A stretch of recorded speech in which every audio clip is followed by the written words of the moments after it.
প্রিয় বন্ধুগণ, আপনাদেরকে দেখাবো আসলে নদী যে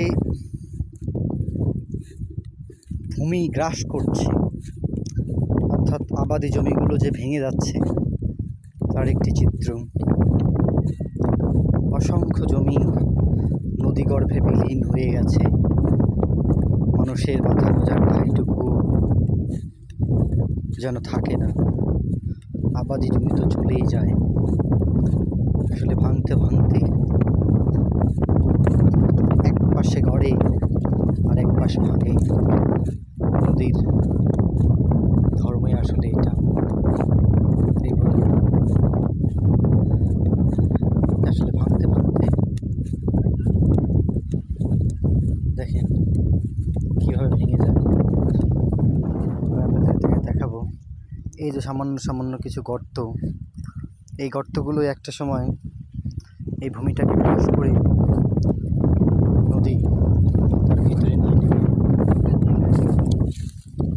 এভাবেই নদী ভাঙন অব্যাহত থাকে।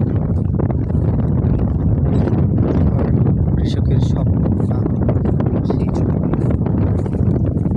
যাচ্ছে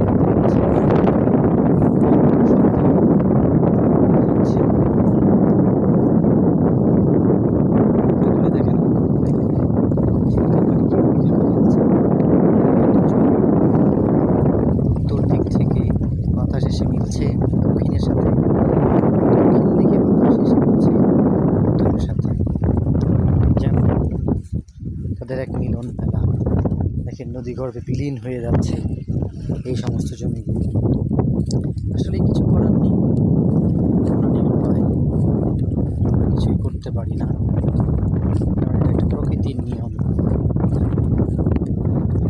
সরকারের পক্ষেও হয়তো এত কিছুতে নজর দেওয়া সম্ভব নয়, কিংবা সরকার আসলে পর্যাপ্ত পরিমাণের বাজেট দিলেও সেটা আসলে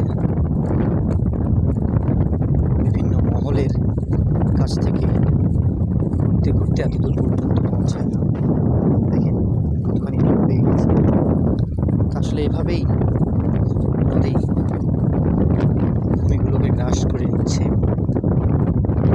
আমরা দেখতে পাচ্ছি এখানে একটি সুন্দর গ্রাম। এই গ্রামের বসবাসকারী